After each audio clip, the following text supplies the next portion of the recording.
Entre toda esa introducción de la vez pasada, solamente me queda por comentarles la parte de la presión venosa. ¿Las venas manejan alta o baja presión? Baja.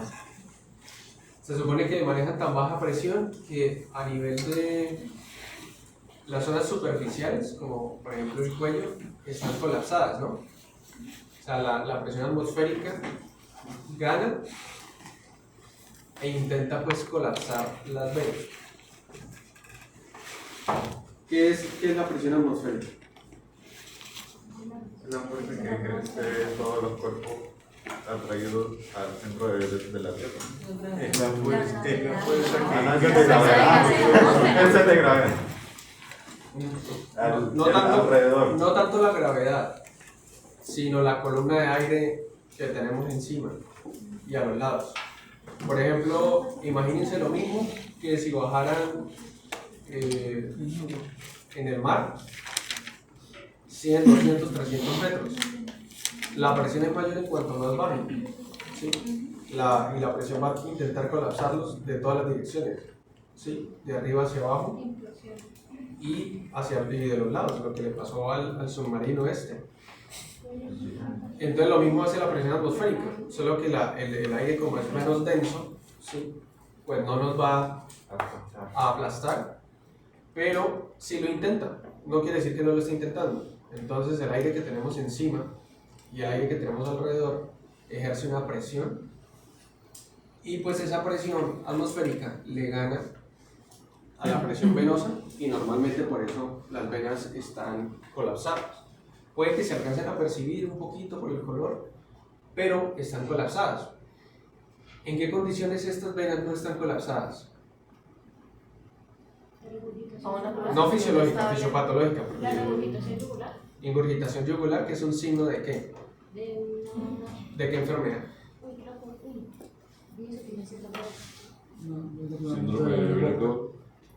¿Qué? O coloquémoslo mejor, una hipertensión portal, ¿sí? O una insuficiencia cardíaca. También el síndrome de vena cava superior. Un síndrome de vena cava superior también. Entonces, son condiciones que ustedes van a encontrar que las venas, sobre todo yugulares, no están colapsadas. Las van a encontrar literal sobresaliendo, y las van a encontrar con algo que se llama también pulso paradójico. ¿Algunos saben qué es el pulso paradójico? Es que ustedes van a encontrar pulso en venas. Se las van a encontrar como si fueran arterias. ¿Sí? Es como cuando eres estresado. ¿Cómo? Como cuando eres estresado que se le... Pero ahí ya es distinto. Cuando se le explotan las... El pulso paradójico se da porque ¿dónde va a drenar? ¿Dónde van a drenar? ¿O dónde llega el drenaje venoso?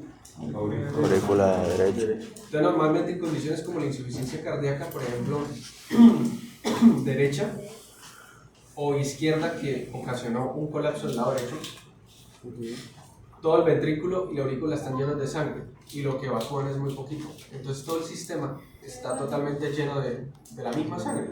Entonces cada vez que el corazón palpita, esta sangre no evacúa, sino que tiende a refluir, y esta es la de arriba, y esta es la de encima, y esta es la de encima, y cada vez que él palpita, mueve la columna de sangre. Entonces las venas agarran un pulso, ¿sí? La ingurgitación yugular es un signo bastante sugestivo de insuficiencia cardíaca. También el síndrome de vena cava superior. ¿Qué es el síndrome de vena cava superior? Que normalmente hay un tumor o una masa, ¿sí?, creciendo en esta parte de encima, que comprime el drenaje venoso superior. Entonces todo el drenaje de la cabeza intenta bajar y tiene dificultad para hacerlo. No quiere decir que no drene, sí drena, pero digamos tiene mucha presión, y todo el sistema tiende a congestionarse, y el paciente tiende a tener de aquí para abajo una coloración normal o pálida, y de aquí para arriba tiene una coloración rubicóndara, rojito, morado, ¿sí? Si de pronto alza los brazos o hace maniobras de Valsalva, empeora, y ese es el síndrome de vena cava superior, y van a encontrar ingurgitación yugular. En insuficiencia cardíaca lo pueden encontrar en la hipertensión portal en hipertensión portal, acá está el hígado, acá estaría congestionada la parte porta. No necesariamente tendríamos que tener afectación a nivel del cuello. No, se hace cuando se hace la simbología que se agarra y no se empuja la vena por. Ingurgitación yugular. Ingurgitación yugular, típicamente sugestivo de insuficiencia cardíaca. Entonces, para que lo tengan presente, que las venas normalmente están, digamos, a nivel superficial, colapsadas, ¿sí? En las zonas donde están dentro de cavidades, pues como están sometidas a presión negativa, no necesariamente tienen que estar colapsadas, ¿sí? Pero también hay muy bajas presiones. Esto para mostrarles que donde se maneja mayor presión a nivel venoso es en miembros superiores. ¿Por qué? Inferiores. ¿Por qué? Por el peso de la columna de líquido, la presión hidrostática. Toda esta columna de líquido que está acá, todo cayendo por gravedad a este nivel, y esta parte está soportando todo el peso del líquido que está por encima. Entonces, los miembros inferiores son los que manejan mayor presión a nivel venoso. ¿Cómo se libera esa presión? Cuando se aprietan los músculos, se hace un mecanismo de arriba a través de la válvula. Entonces, las venas de los miembros inferiores tienen estas estructuras, que son válvulas. Cada que movemos el pie, cada que alguno está sentado y hace este movimiento, o cualquier tipo de movimiento que involucre los gastrocnemios sobre todo, ejercen una presión contra las venas, de manera que van subiendo esa columna de líquido, porque es imposible de otra manera que ese líquido venza la gravedad y regrese al corazón, no hay manera. Entonces, cada que hacemos un movimiento de ese tipo, contraemos, columna sube, la válvula se abre, deja pasar y vuelve y se cierra. ¿Sí? ¿Cuál es el problema? Que esto con el tiempo falla, sobre todo se ha visto que tiene componente genético y es más factible en mujeres. Que aparezcan las venas varicosas o venas varices, que normalmente es porque el sistema está sometido a mucha presión. Entonces, como ellas tienen una distensibilidad bastante elevada, las venas se van acomodando, esa columna de líquido cada vez mayor y esa presión, y se estiran. El problema es que las venas se estiran pero las válvulas no. Entonces, con el tiempo, las venas que se estiraron quedan de este tamaño y las válvulas no alcanzan a tocarse entre sí, entonces se vuelven incompetentes, ¿sí? Por una distensión excesiva de este sistema. Y entonces, por más que se hace el movimiento muscular para llevar la sangre, sube, pero vuelve y baja, y la válvula permite que refluya la sangre, vuelve y cae y se acumula crónicamente acá. Entonces sigue incrementando la presión en el sistema, sigue estirando las varices, por eso ustedes ven, sigue estirando las venas, perdón, por eso ustedes ven las venas que tienen una tortuosidad, no tienen una estructura como tan normal. Entonces se ha visto que si esas personas medio se pegan ahí o les pica algún zancudo o se rascan o algunas cosas, eso es un sangrado y eso es difícil de detener. Y entonces tiende a ser un ciclo porque cada vez esas venas incompetentes guardan más líquido, guardan más presión, se estiran mucho más, hasta que ustedes ven que todo este sistema empeora. Casi siempre inicia en la zona de los tobillos, y cuando ustedes ven algunas mujeres, sobre todo si son muy obesas, ¿sí? Y algunas mujeres mayores también, van a encontrar que casi toda la pierna está llena de venas varicosas, casi que desde el tobillo hacia la pierna. ¿Cómo se trata esto? Creando un colapso de las venas. ¿Cómo? Se inyecta. No sé qué se inyecta, sinceramente, porque sí lo he visto, pero sí sé que se inyecta y se colapsan las venas. Pero eso es una solución estética. Por cirugía. No, se inyecta. Lo inyectan. Es un material esclerosante, pero eso es una solución estética. Profe, Se cuando colapsa todo. dicen que la secan, ¿La qué? cuando dicen que la secan, Ya que las... Tienen que Lo que el ser, doctor está diciendo, le colocan un material esclerosante, tienen que ser venas muy chiquitas, Pero que se eso- colapsan por la inyectan para que la vena pueda- y básicamente la escleran, se cicatriza, se daña para que ya por ahí no siga circulando la sangre y no se estire. Hacerle presión. Como es tantos. El tejido no tanto porque como es superficial y nosotros tenemos dos tipos de circulación venosa, superficial y profunda. Entonces ahí básicamente todo lo iría para la profunda. Pero la profunda, normalmente cuando la superficial está así, la profunda también. Entonces es una solución netamente estética porque la paciente se va a seguir quejando de dolor en las piernas, de pesadez, de edema, solo que ya físicamente no se va a ver tan llena de venas varices. Entonces la solución es casi que estética. Lo otro es la cirugía vascular, donde tratan como de reconstruir un poquito estas válvulas y eso, pero no la va a dejar como estaba antes tampoco. ¿Sí? No la va a dejar como estaba antes. E incluso hay partes donde le hacen injertos, les colocan pero cuando están en ese que toda la vena, todas las piernas están llenas de venas varices, complicado. ¿Qué otra solución? Medidas de compresión. Medias de compresión es lo principal. Ejercicio. Ustedes ven, sí, Por la medidas no compresión farmacológicas, bajar de peso. Si la paciente es obesa, bajar de peso. Si la paciente ya ha tenido 3 embarazos, que por favor, no, o sea, ya colóquese el implante o usted, señora, no le gustaría de pronto por ahí que el gobierno anda regalando Pomeroy, no le gustaría. Sí, tratar de no obligarla, pero decirle, mire, ya hay un programa de planificación, ¿no? Ya como justo. ¿Por qué? Porque entre más embarazos tenga, más va a sufrir de esto. ¿Por qué? ¿Cuál es la fisiopatología de eso? Ahí no se haría compresión en la parte hay mayor abdominal. volumen de sangre. Con la compresión Se en la va a parte llevar abdominal. mayor aumenta volumen. Como se embaraza, esto empieza a comprimir, la gestación empieza a comprimir los órganos y comprime cada uno. Entonces, el drenaje tiene más resistencia para pasar por acá, porque esto ya tiene más presión. Entonces, esto habría que superar la presión de acá. Más presión, al encontrarse con más presión, vuelve y cae la columna de sangre, vuelve y cae. No quiere decir que no pase, la sangre pasa el corazón igual, pero lo hace en menor cantidad y con mayor presión. Entonces, estas venas son sometidas a mayor presión. El embarazo, y fuera de que el embarazo por sí mismo es un incremento progresivo de la presión intraabdominal, casi siempre las embarazadas ganan peso durante el embarazo. Eso es no, lo que aumenta la volumen de sangre. Eso sumado a que aumenta la volemia, aumenta la presión hidrostática y por lo tanto aumenta la presión de la columna de sangre acá. Esas condiciones hacen que, bien, está ya pensando fisiopatológico, doctor.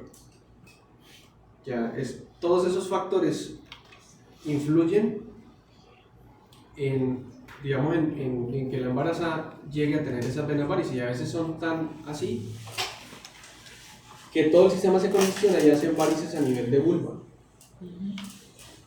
y hacen hemorroides incluso. Entonces, si ya una paciente, primero o segundo embarazo, y ya tiene esas venas varicosas así de esa manera, pues lo más probable es que si se embaraza nuevamente, eso empeore. ¿Sí? Entonces se le tiene que recomendar. Lo otro, bajar de peso. Porque el bajar de peso le va a disminuir mucho, porque al incrementar el peso, pues también incrementa el peso sobre los miembros inferiores, aumenta tejido graso, disminuye tejido muscular efectivo, aumenta radicales libres, lesión endotelial, y al mejorar el peso, mejora el drenaje venoso, disminuye la presión intraabdominal que hace la grasa, y entonces puede mejorar un poquito las venas varices. Si ya está llena de venas varices, ya las venas varices que tenga, pues no se van a desaparecer, ¿sí? Pero sí van a mejorar un poco y va a evitar que progrese. Paciente que haga ejercicio, pues porque todo el ejercicio mejora la parte muscular, fortalece y mejora el drenaje venoso.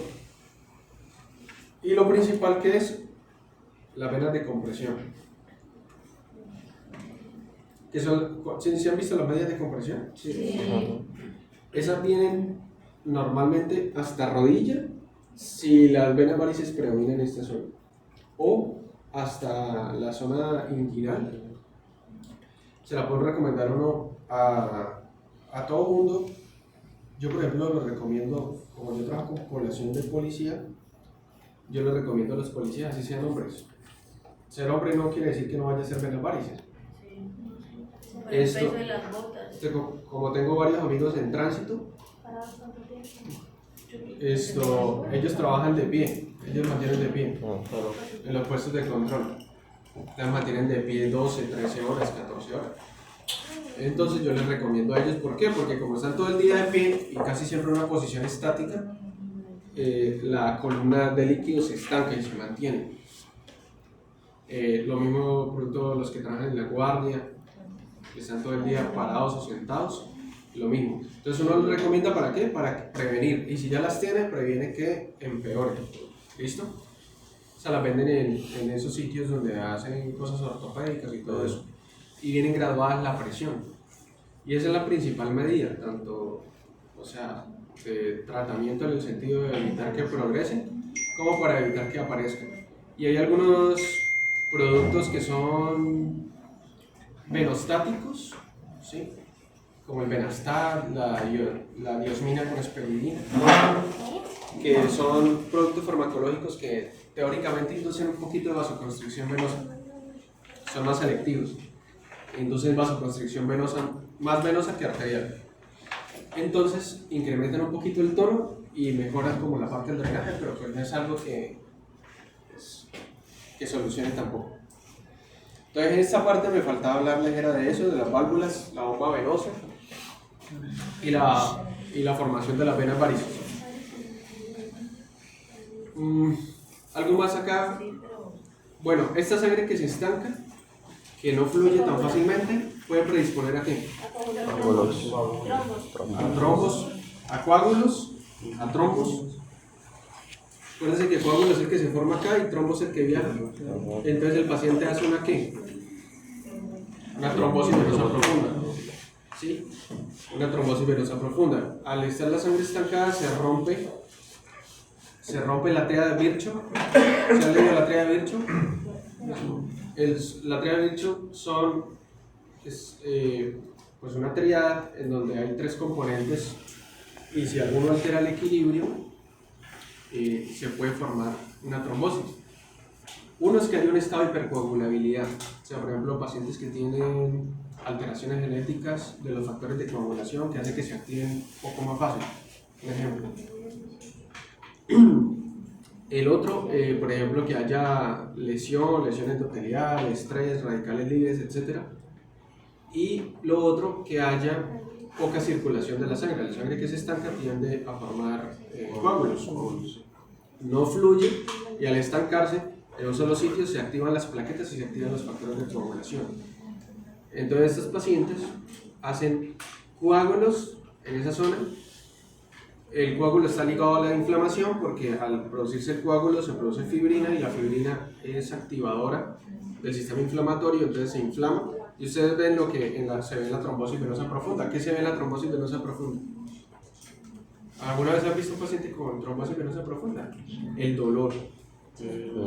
Y busquen en Google trombosis venosa profunda y lo primero que les va a aparecer es una foto de dos piernas, una normal y la otra la van a ver más grande, más gruesa y la van a ver de un color como más rojo, rubicundo, como más morado.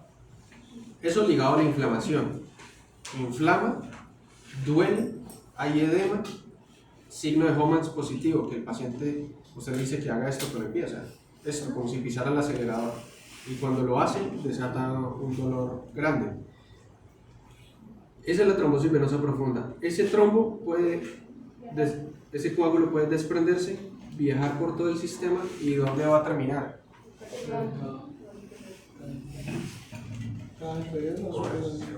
Cava, llega,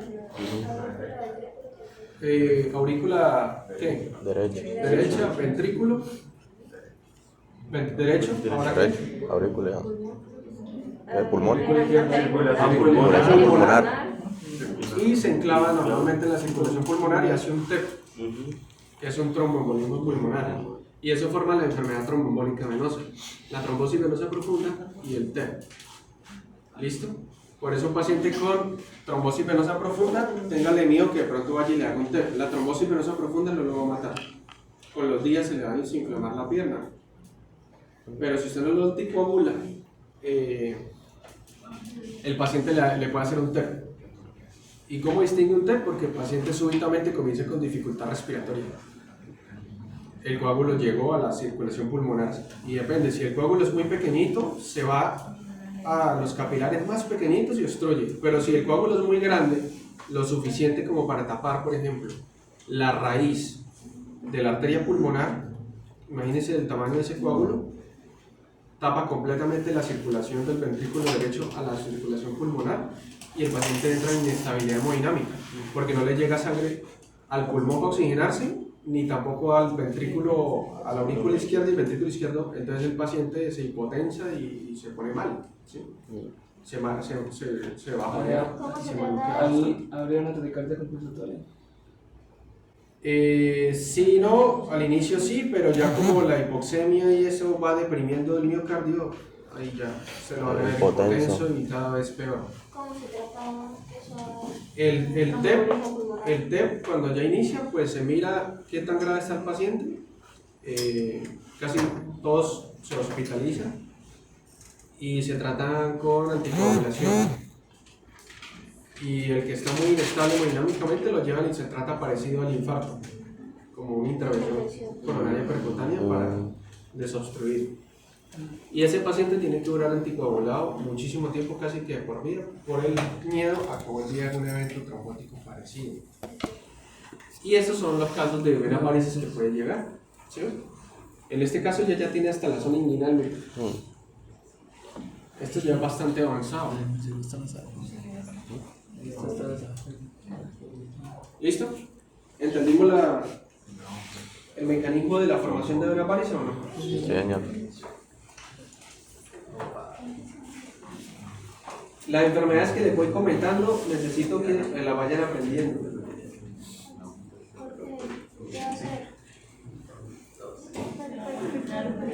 Sigue microcirculación y sistema linfático.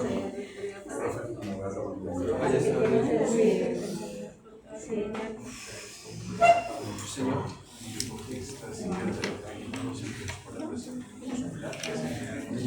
¿De por qué se sigue?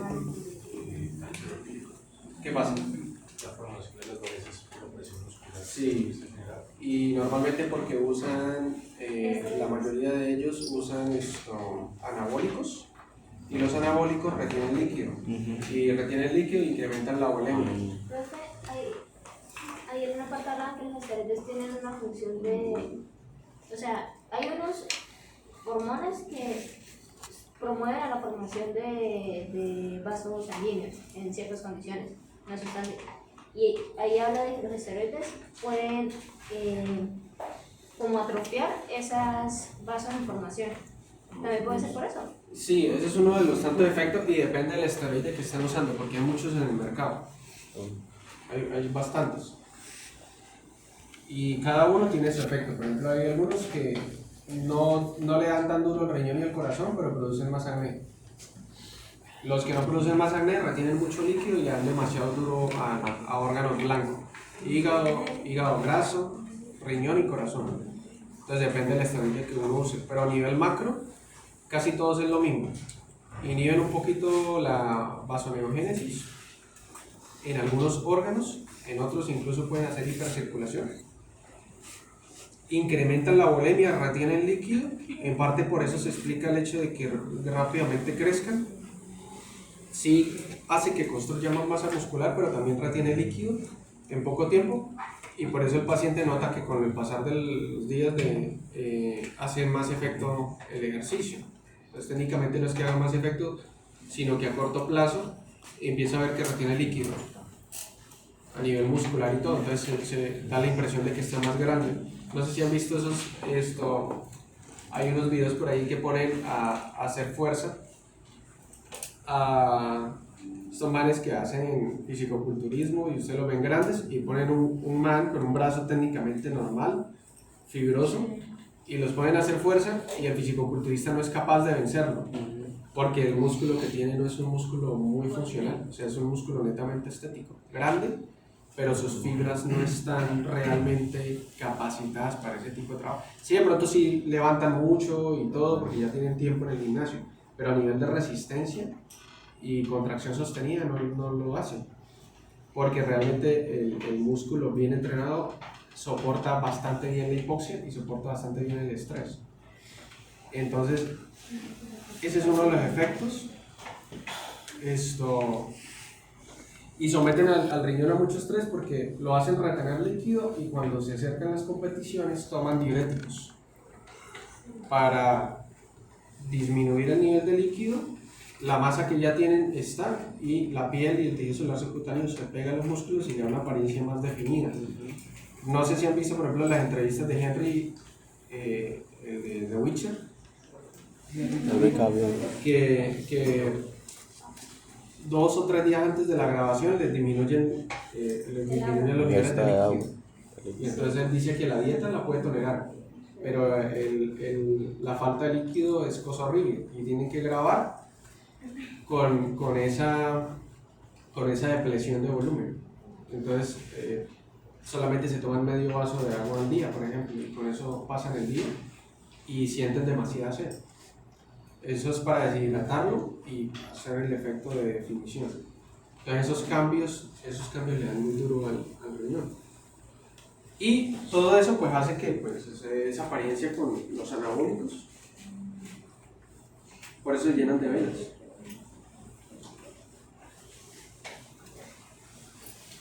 Eso yo se lo había comentado la vez pasada, ¿no? Y los esfínteres. La parte de los esfínteres, cómo los esfínteres precapilares protegían de la presión arterial, ¿sí o no? Sí. Con presión arterial elevada, la resistencia se incrementa y protege esta zona porque, miren, todo esto tiene, pero esta zona ya no tiene. Entonces, una alta presión puede romper capilares y dañar la microcirculación de ese tejido. Eso yo ya lo había comentado. Miren la estructura del vaso capilar. Miren que no tiene. ¿Qué no tiene? No tiene músculo. No tiene músculo. Solamente es una capa de endotelio. Una capa de endotelio con una lámina basal. ¿Qué son estos? Ahí creo que está. ¿Qué son estos? Los poros, las fenestraciones. Fenestraciones que depende del tejido, pueden ser más grandes o más pequeños. ¿Sí? Por ejemplo, a nivel hepático, esas fenestraciones son más grandes. Tanto así para permitir el paso de macromoléculas como la albúmina. A nivel renal, no tanto. Son más específicas. Sí, son específicas del tejido. ¿Sí? Entonces, según la función del tejido, pues así mismo es el tamaño de las fenestraciones. Cuando damos riñón, pues vemos un poquito la diferencia.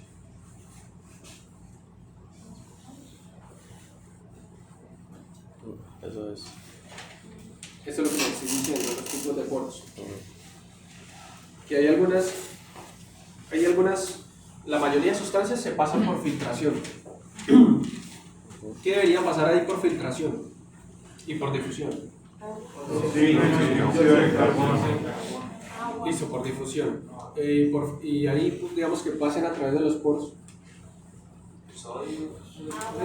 Moléculas de casi un tamaño parecido al agua y solubles en agua. O sea, la misma agua, los electrolitos, glucosa y aminoácidos también. Aminoácidos, no proteínas, porque la proteína ya es macro.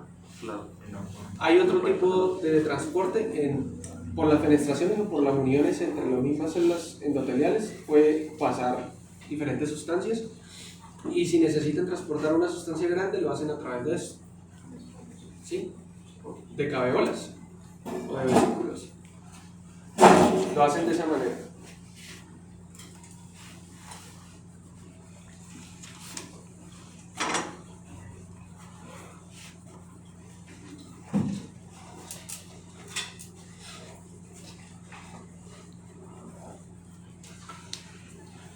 Ese es un esquema de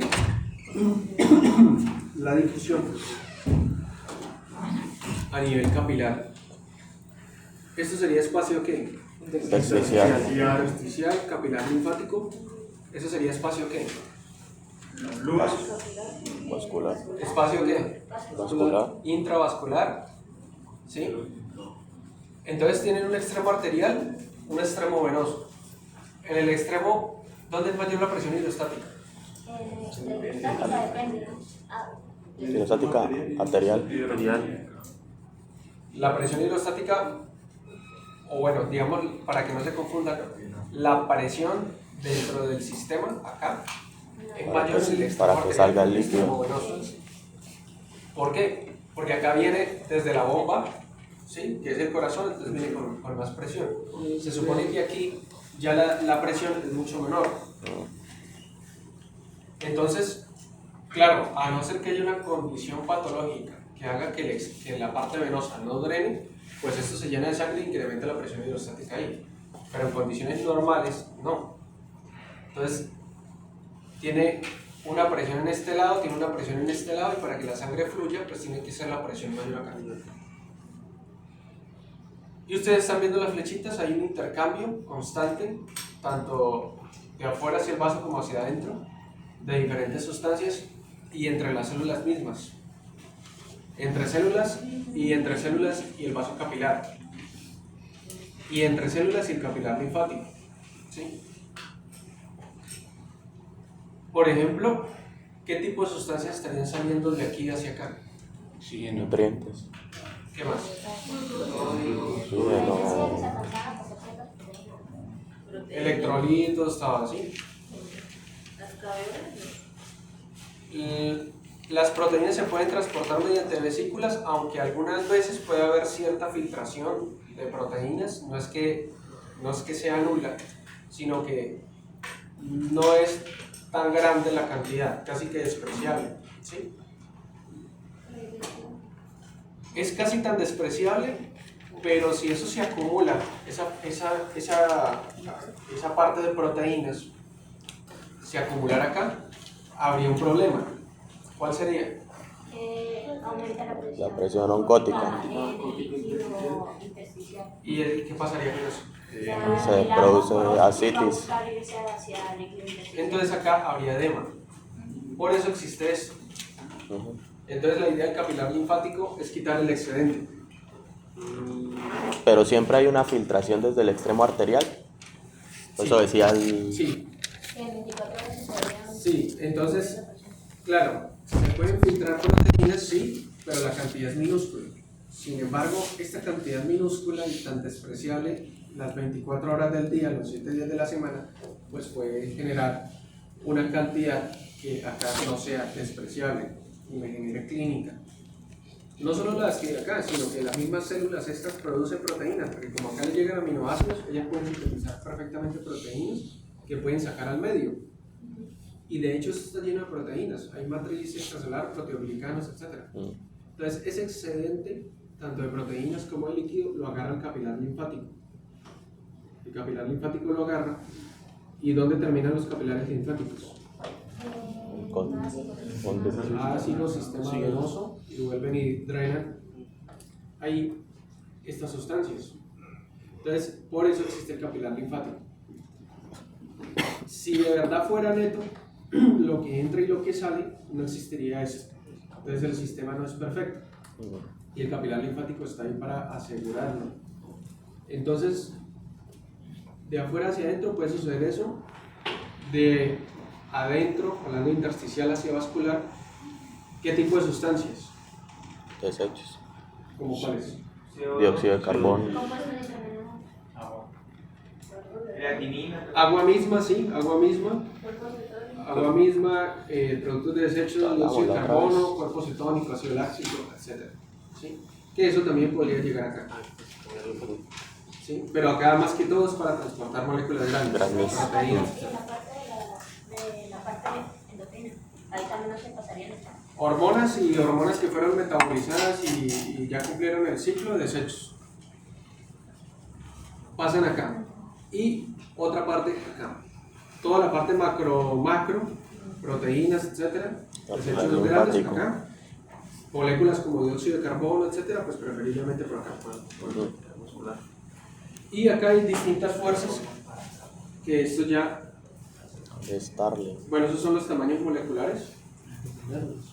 ¿Listo? Entre más tamaño molecular parecido o cercano al agua tenga, pues más fácil el movimiento. Ujú. Moléculas como por ejemplo la insulina, mire la mioglobina, hemoglobina, etcétera, pues tienen un tamaño grande y un peso molecular mayor, entonces es muy difícil movilizarlas. ¿Listo?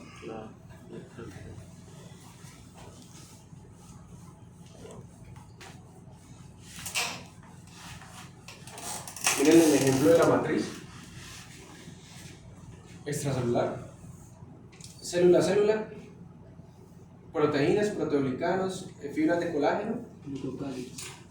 Esto forma una gel y esa gel tiene agua. Esa gel puede aceptar tanto líquido como usted quiera. Usted le puede inyectar todo el líquido que quiera y esa gel poco o nada va a incrementar la presión porque puede admitir grandes cantidades de líquido. Ese es una de las causas del edema y de por qué el edema en algunos casos puede llegar a ser tan grave. Y eso tiene que ver con esto, que son las fuerzas. Ahora sí leyeron la ley de Starling.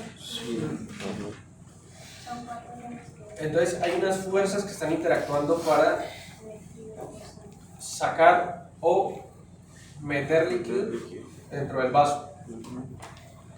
Entonces, las fuerzas que tienden a sacar el líquido del vaso, ¿cuáles son? Una es esta. Hidrostáticas. La presión capilar, que básicamente tiene que ver con la presión hidrostática, o sea, la columna de presión de líquido que hay acá. Este líquido que está acá está muy incómodo y tiende a irse en un espacio mucho más grande, tiende a salir del vaso. Al mismo tiempo, hay una presión de líquido intersticial que está acá, que técnicamente tiende a oponerse, pero la presión del líquido intersticial siempre va a ser menor en condiciones fisiológicas a esta. ¿Sí? Normalmente el líquido a nivel intersticial no es mucho, de manera que la matriz permanece húmeda pero no está completamente llena de líquido, por lo tanto el lugar donde más hay líquido es acá. El líquido este líquido o esta presión intersticial que hay acá tiende a oponerse, pero no lo va a vencer. ¿Listo? Pero es una fuerza que se tiene que tener en consideración. Hay una fuerza que tiende a retener el líquido dentro de los vasos, que es la presión coloidosmótica, que depende de quién, de las proteínas. Cualquiera de ellas, todas ejercen presión coloidosmótica. Pero la que el libro dice que tengamos en cuenta, ¿cuál es? La albúmina y las globulinas. Y de hecho en la albúmina, cuando se disminuyen los niveles de albúmina, que presentamos mayor cantidad de problemas, como por ejemplo los pacientes cirróticos. Y esta es la presión coloidosmótica líquido intersticial, que depende de proteínas que producen las mismas células o proteínas que de plano alcanzan a pasar esta barrera o que se transportan a través de vacuolas o de vesículas a este lugar, o de plano que las sintetizan las mismas células que están ahí. El hecho es que acá se acumulan proteínas, ¿sí? Y esas proteínas ejercen una presión coloidosmótica también acá. ¿Pero dónde suele ser mayor? Aquí. ¿Sí? Porque hay más concentración de proteínas por unidad de superficie. Estas son las fuerzas principales que van a interactuar ahí. ¿Hay un cálculo para eso? Que está acá, que lo tiene Gator, creo. Sí. Y entonces él le pone un valor aproximado o promedio, ¿sí? Entonces, fuerzas que tienden a expulsar el líquido hacia afuera. Entonces, mira, presión capilar. O sea, esta es la presión que... Hidrostática. ¿De dónde? Capilar. ¿Dentro o fuera del vaso? Dentro. del vaso. Entonces, él le ponen este valor. 30 milímetros de mercurio. Presión negativa del líquido libre intersticial. ¿Cuánto es? 3. O sea, esta técnicamente es la presión que haría el líquido a nivel intersticial.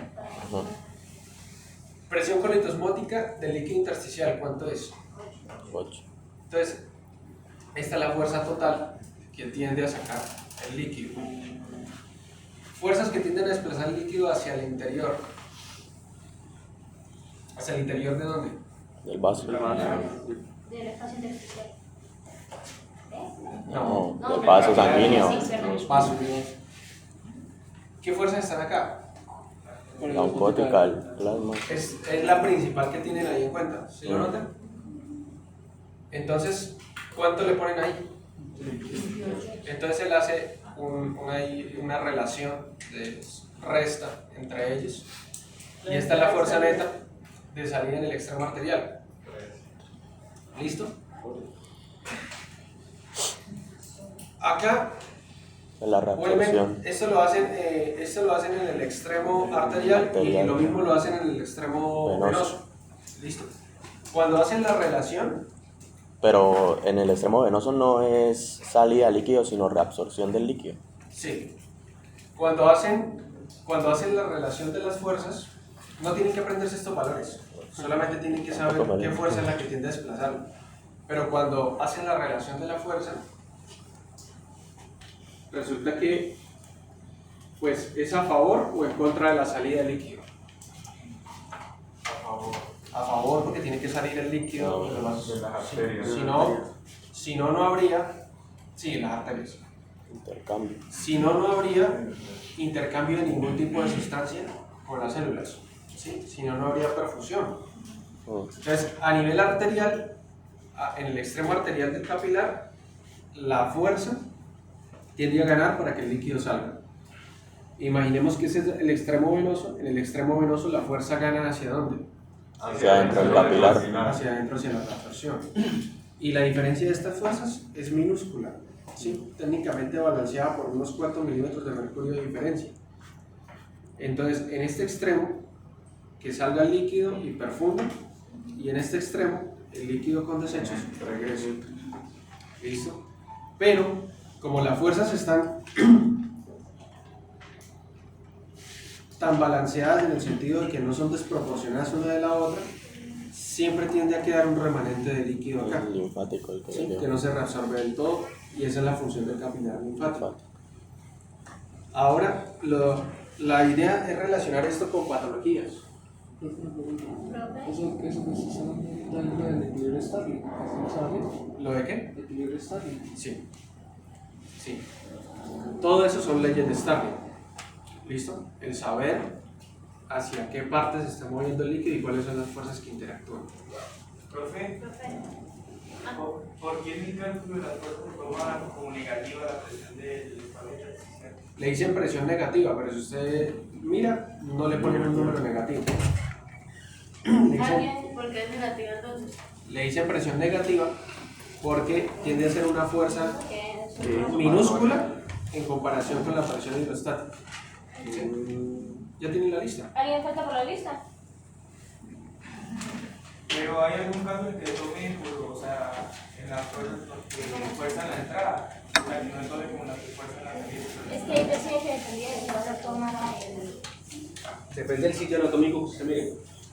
Porque, por ejemplo, si mira esa misma presión a nivel de una cavidad como por ejemplo cerebro no, cráneo, la presión en esa zona intersticial sí tiende a ser casi que presión negativa.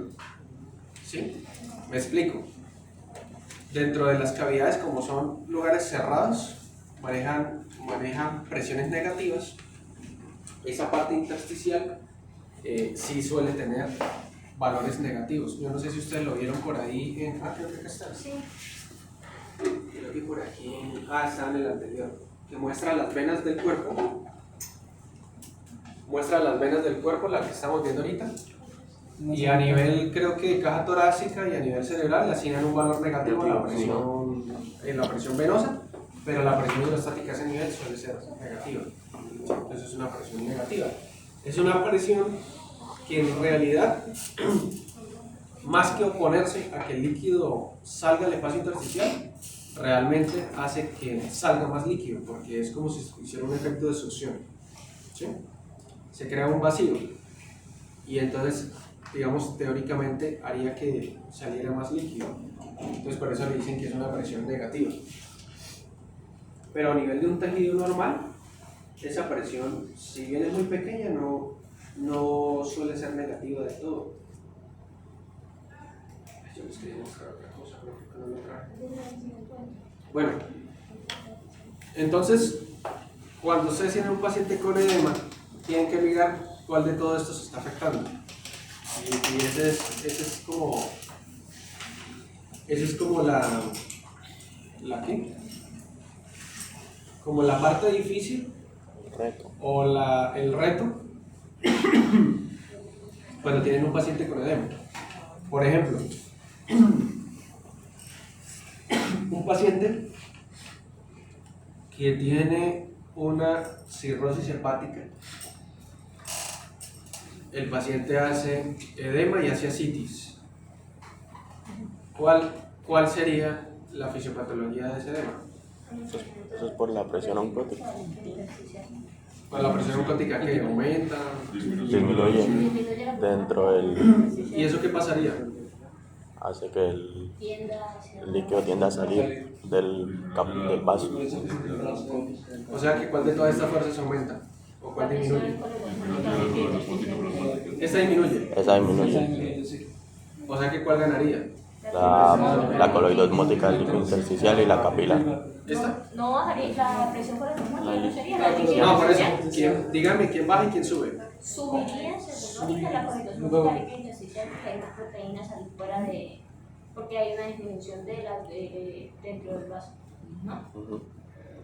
¿Sí? No, mira así. No, mira así. Y bajaría la coloidosmótica plasmática, por eso que le está O sea, disminuye las concentraciones de albúmina. Disminuye en plasma, disminuye en todo lado. Porque Pero no puede. Tú dices que. Porque aumenta llama, esa. Por ejemplo, la. No es que aumente, es que se mantiene. Pues se mantiene. O sea, Entonces disminuye con mucho esta- la oncótica. esta Sí, disminuye. yo decía porque por eso se mantiene. Sí, se mantienen las de estrés intersticial en forma Se mantiene. Ya. Pero- Técnicamente se mantiene. Sí, sí. Ujú. Esta disminuye. Ujú. ¿Esta aumenta o igual o qué? Pues sí, se mantiene fluido, Se ¿sabes? mantiene fluido, se mantendría igual. Esta aumenta y después les cuento por qué. Entonces, el paciente cirrótico, los hepatocitos producen menor cantidad de albúmina. Y el riñón no sería. ¿Cómo? Ahí no sería por el riñón, por la respiración aérea. Entonces ya les Sí, sí. es una deshidratación. Entonces, ese paciente disminuye la presión coloidosmática, no produce la misma cantidad de Sí, porque sale el albúmina. líquido. Y la albúmina es, no solo la albúmina, o sea, proteínas Las proteínas. plasmáticas en general, incluso factores de coagulación. Disminuye tanto, sobre todo la albúmina, que es como la que más se tiene en consideración en la parte oncótica, que la cantidad de proteínas acá que ejercen un efecto osmótico disminuye, no pueden retener el agua, ¿sí? El agua sale y se acumula acá. Como este lugar acepta cualquier cantidad de líquido que usted le quiera poner, ¿sí? Sin aumentar mucho la presión. Entonces empieza a absorber líquido y empieza a absorber líquido y empieza a absorber líquido sin que varíe o incremente mucho la presión del líquido intersticial. O sea, por más edema que tenga, ¿sí? Técnicamente acá la presión no incrementa mucho, porque el líquido se distribuye por todo el espacio, tiene un espacio libre que no es cerrado, como este. Entonces, el líquido se empieza a distribuir, el paciente empieza a ver edema visible. Usted ve los pies más hinchados e incluso deja fobia. Presiona Presión y se y queda deja ahí la el presión. ¿Listo? Y usted ve físicamente, usted ve los Dependiendo del pies que grado. están edematizados. Usted ve que la señora se pone las sandalias y le quedan atadas sangre. Y esta técnicamente se mantiene igual, ¿sí? En un inicio ni va a incrementar ni va a disminuir, se mantiene. Entonces, el principal problema está acá y el paciente entonces hace edema, sale líquido, pero entonces al hacer edema, así como lo está haciendo acá, lo hace en miembros inferiores, lo hace en cavidad abdominal. Empieza a perder líquido y eso hace que pierda volemia. Se lo riñón sensan lo los sensa. riñones. La poca proteína se diluye más. Entonces el riñón lo sensa como que el paciente se está deshidratando o está hipovolémico.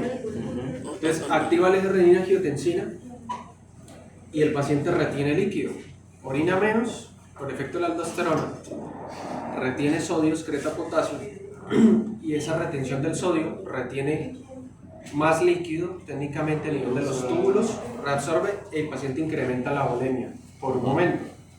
La volemia incrementada llega acá, incrementa la presión capilar hidrostática. que le gana a la coliidosmótica por la misma incremento de volemia, y no solo eso, mayor cantidad de líquido diluye las pocas proteínas que tenemos acá y disminuye su poder oncótico. Entonces hace un desbalance y este termina disminuyendo aún más y este termina incrementando aún más, y esto sale otra vez. Y cuando esto sale otra vez, hay más edema y se activa de nuevo el eje y el ciclo se perpetúa. ¿Listo?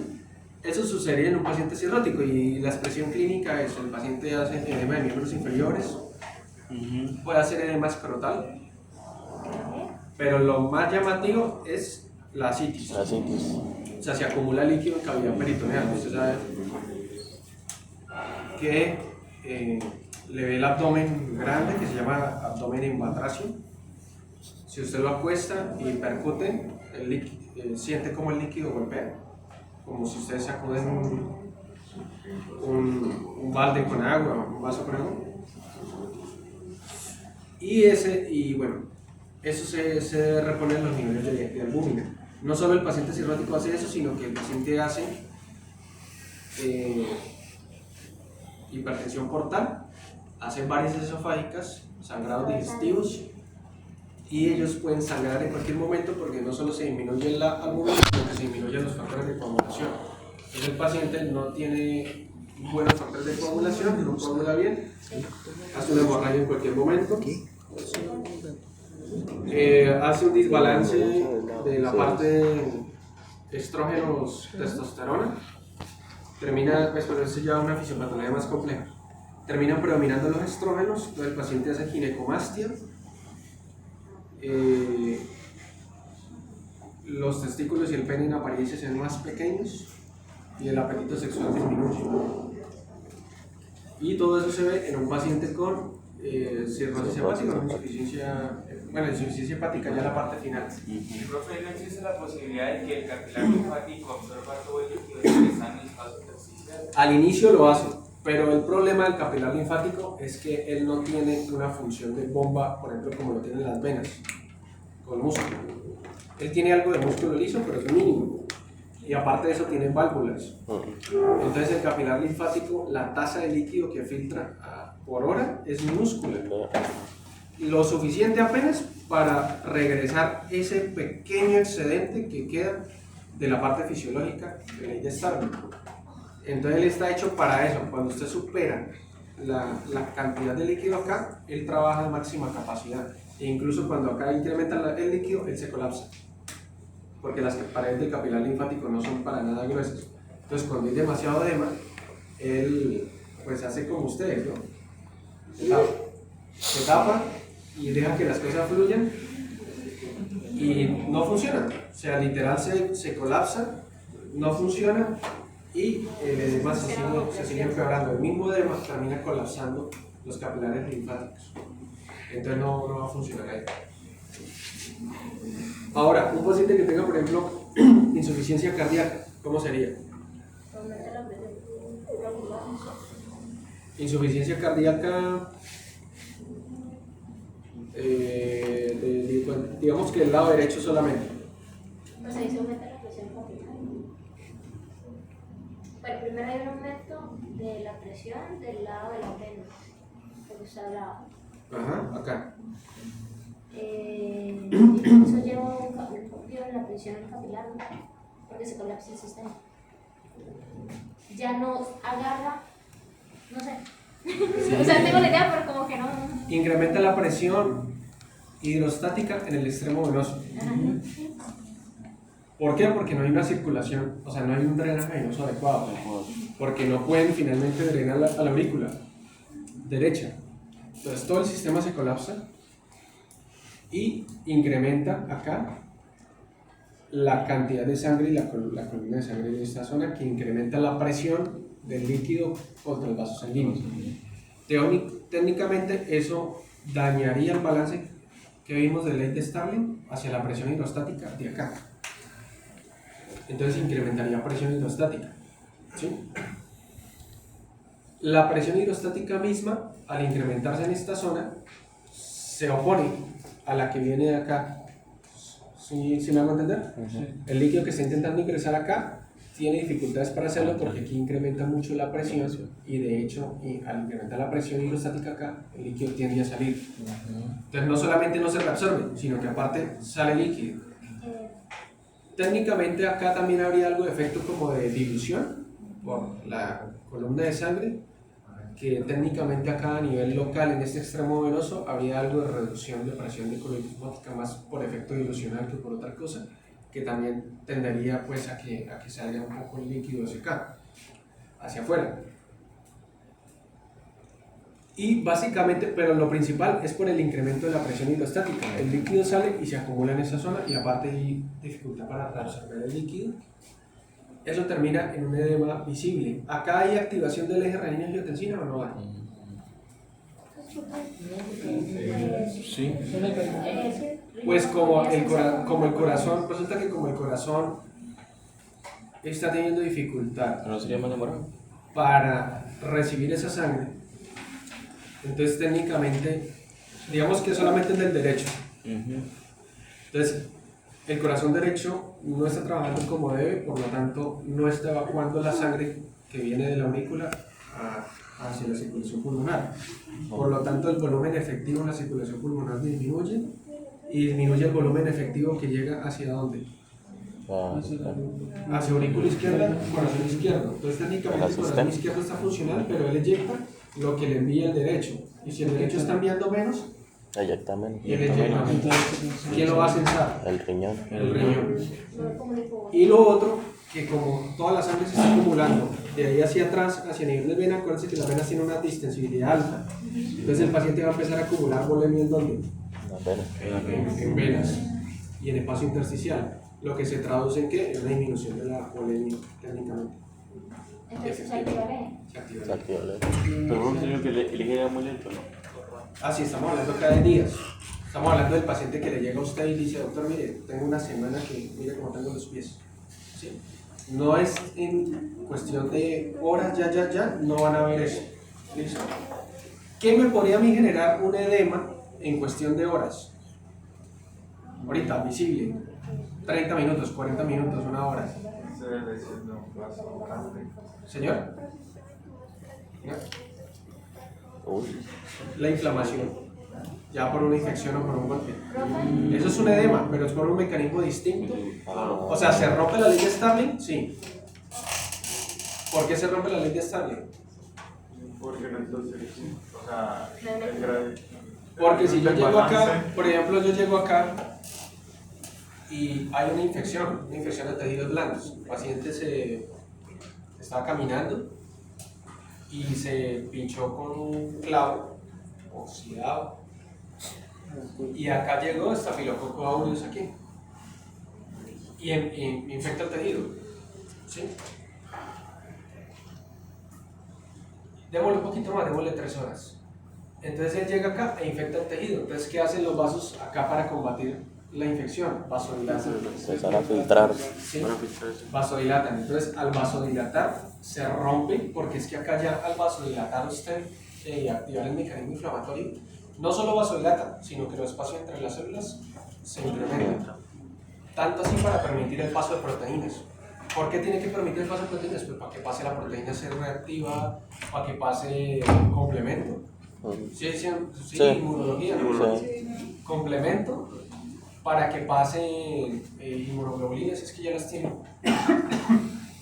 Entonces ahí, en la inflamación, sí tienen que dejar pasar proteínas, cualesquiera, y ahí entre esas se alcanza a filtrar albúmina. Entonces todo esto se llena de proteínas, de leucocitos, que incrementan el poder osmótico de esta zona.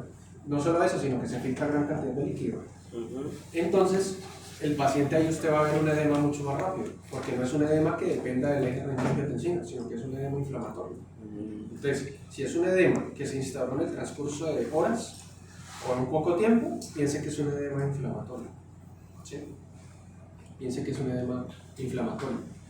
O de plano, que es un edema de pronto por una insuficiencia cardíaca, pero que el paciente está demasiado congestionado, o sea, los ventrículos fallaron ya ahorita, y por mecanismo de presión hidrostática filtra bastante. Luego, en caso de la insuficiencia, ¿no estaría a actuar o a generar el péptido natriurético para aumentar la cantidad de... Eso es en hipervolemia, ¿no? Pues si Sí, está pensando en hipervolemia, que el cuerpo no lo sense así. el péptido natriurético se produce cuando haya dilatación de La ampolla cámaras que queda en la cardíacas. quemadura. Por ejemplo, en este caso de la falla del corazón derecho, se va a producir péptido natriurético porque el principal estímulo para producir péptido es la dilatación de las cámaras. Se produce péptido llega, pero ahí va a haber una lucha entre péptido y el eje, y casi siempre termina predominando el eje, porque el eje es un mecanismo mucho más antiguo, mucho más instaurado. Entonces termina predominando el eje, el péptido se sigue produciendo técnicamente para inducir natriuresis porque el corazón dice yo estoy congestionado, pero el riñón dice usted está hipovolémico. Y manda el riñón. Sí, entonces manda el riñón y bueno, eso es lo que termina sucediendo, termina predominando el eje. Tengo una pregunta, en las quemaduras, las ampollas, el líquido que está ahí, ¿qué es? Depende del tipo de quemadura. Si es una quemadura, por ejemplo, de primer grado, que es la de todo mundo que se quema con la estufa y se forma, es un líquido ceroso. Es un líquido que se trasuda. Como la epidermis no tiene irrigación, si usted se quema, se lesiona la epidermis y hay inflamación. Pero como la epidermis no está irrigada, no puede llegar sangre directamente a la epidermis para llevar el edema y la inflamación para reparar la epidermis, todo se queda en la dermis, que es más profunda, y todo migra de ahí hacia allá y se forma la ampollita, que casi siempre es más líquido y de pronto un poquito de leucocitos más que otra cosa. Y si ya se sobreinfecta, pues ya cambia un contenido purulento, pero es un mecanismo diferente. Bueno, ¿entendimos esto? Y esto vale también para la vena varicis, lo mismo. Aumentaría la presión hidrostática en el extremo venoso. Que tiende a tirar del líquido hacia afuera, espacio intersticial. Hay otro mecanismo de edema que se me olvidó comentarles.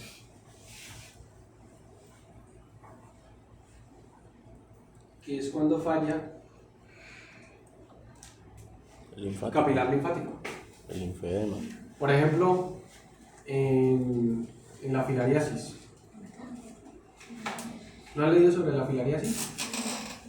Los que vayan a hacer rural en el Amazonas, les van a tocar.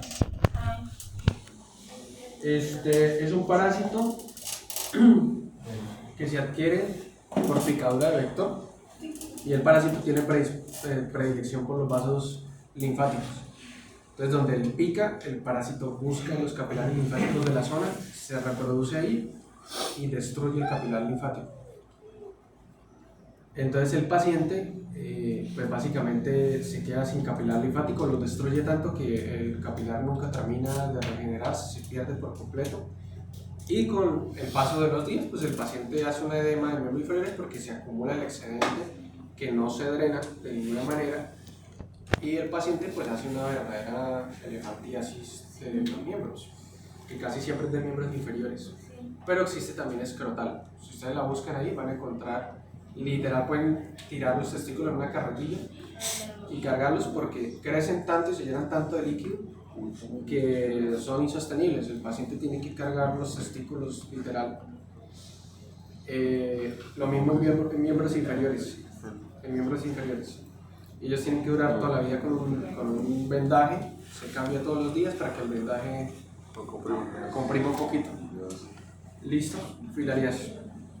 Lo otro que se puede dar en el medio es que se pierda el capilar linfático por un trauma, por ejemplo en un accidente de tránsito, o un traumatismo grave, por ejemplo en miembros inferiores, se daña el capilar linfático, se destruye y el paciente puede quedar lo mismo, con una elefantiasis de los miembros. En un drenaje por cáncer de mama, que se drena. También en el cáncer, Cuando se extirpan los ganglios. en el cáncer se lleva tejido y se llevan los Ganglios. linfáticos de la zona, porque el cáncer le gusta mucho irse por Con el linfático. Entonces se llevan los linfáticos de la zona. Hay que pasar con el brazo que está afectado. Es que normalmente a veces puede producir un poquito de edema, pero no es tan marcado como en miembros inferiores, porque esta zona no maneja una presión hidrostática tan alta.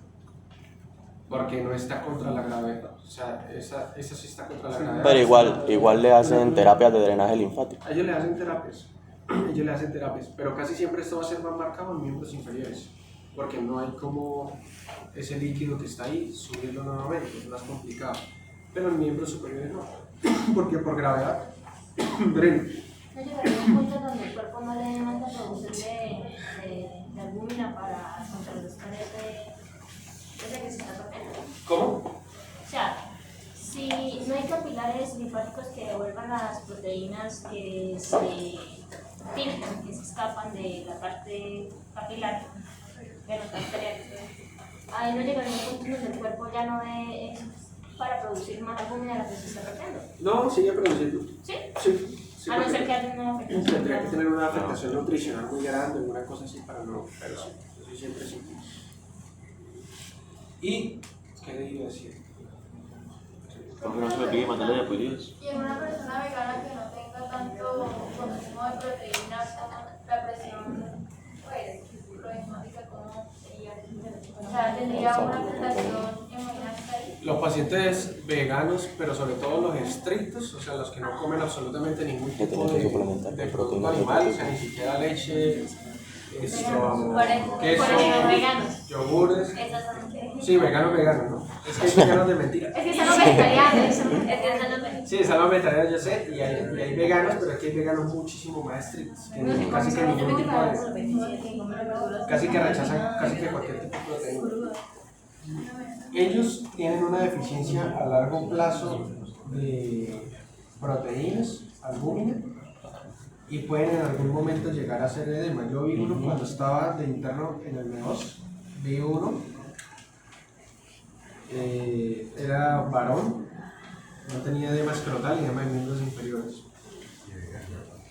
Y creo que tenía como VIH también, pero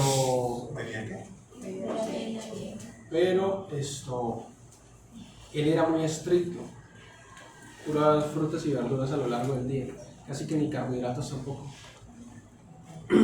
Y cualquier tipo de proteína, o sea, no se ayudaba tampoco porque hay proteínas de origen vegetal que pudieran ayudarle un poquito, por ejemplo en el aguacate o en carne, proteína de soya. Pero no, de manera solamente literal eran ensaladas, frutas y verduras. Más que porque por su imagen es que practicaba un tipo de religión estricta, tenía la cabeza rapada y bueno, el man quería conectarse con la fuerza. Pues casi se conectaba con... Casi se conecta con la fuerza. Y pues no, el man claro, ese día lloraba de verse las piernas así, el edema y todo, y se corrigió colocándole albúmina. Pero no todos los veganos hacen ese tipo de edema, porque de alguna manera es algún tipo de suplemento, algún tipo de proteína sintética o alguna proteína vegetal les amortigua un poquito, Entonces, pero cuando sus dietas son muy estrictas, sí pueden tener algún tipo de problema. Entonces, en ese caso, pero si ustedes notan, por ejemplo, incluso los desnutridos, la mayoría de los desnutridos no hacen edema, ¿sí? La mayoría de los desnutridos no hacen edema. Ectomorfo. No era ectomorfo, No era ectomorfo, bro. No, desnutridos, o sea, niños desnutridos de, por ejemplo, la Guajira y eso, o sea, desnutridos, que al inicio hablaba de eso era por deficiencia proteico-calórica, ¿sí? Y hay un subtipo que es el Kawashorko, que ustedes lo han visto, no sé ¿Qué? si lo han leído, el Kawashorko. Ese es un tipo de nutrición, es una desnutrición con edema. ¿Cómo es el nombre? Kawashorko. Guachorcol. Esa es la parte difícil. Repítalo. Búsquelo ahí, Google se lo pone. Pero dice el nombre bien. Kawashorcol. Kawashorko. tal cual como me lo dice. Es el niño que está Con desnutrido, proteína. le dicen el síndrome de niños destronado. Las mamás en África, ustedes saben que tienen un niño, tienen otro y tienen otro seguido. Pasa en Venezuela. Sí. Entonces, ellas los tienen, Soy buen enfermero.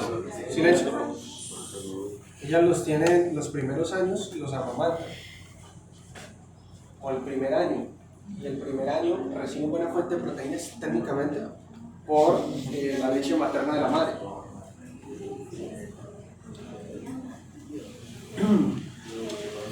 Pero una vez la mamá cambia de marido, tiene un hijo de ese otro, y rapidito, este que ya tiene un año, le mete la patada y empieza a amamantar al que viene. Este suspende su principal fuente de proteínas, que era ¿qué? La leche materna. Leche materna. Entonces empiezan a alimentarlo con tortillas o con almidones, porque son lugares que no tienen un fácil acceso a proteínas. Entonces lo alimentan con pan, con tortillas, con almidones. Entonces, ¿el niño está completamente aguantando hambre? No, o sea, está comiendo pero carbohidratos, con coladas de plátano y todo eso. El niño tiene técnicamente alto en calorías, pero no proteína. Entonces empieza a tener deficiencia de toda la parte proteica. Su cabello se ve opaco, mal, tiene una cosa que cambia de color, se coloriza un poquito, se ve como rojizo, porque ni siquiera tiene para mantener los niveles de melanina. Pero usted ve el niño y usted ve que incluso tiene rayitos. Lo ve las piernas gruesitas, los brazos gruesitos y la barriga. Y en apariencia ni en peso, usted ve que está desnutrido. Si usted lo pesa, puede que incluso pese lo mismo que un niño normal. Pero usted ve en su piel, la piel no tiene las características normales, una piel reseca. El cabello tampoco. El niño puede tener algún tipo de retraso en crecimiento. O sea, usted lo ve en peso y peso está bien, pero si lo compara en estatura con un niño de su edad, él está quedado en estatura. ¿Por qué? Porque el peso puede mentir, pero la estatura no. Si usted está mal nutrido, usted no crece. Y estos niños no crecen, se van quedando en talla. Entonces, eso sería una desnutrición tipo Kawasaki, que usted le toca y él deja edema en los pies. Y de pronto puede tener también un poquito de edema escrotal, porque tiene un hipoalbuminemia. Sí se puede corregir, toca despacito, poco a poco, porque los cambios nutricionales que llevan ya tienen mucho tiempo. Entonces esas cosas no se pueden corregir de un momento para otro, y en Colombia tienen la fórmula terapéutica lista para consumir. Es una cosita así, sabe como mantequilla de maní.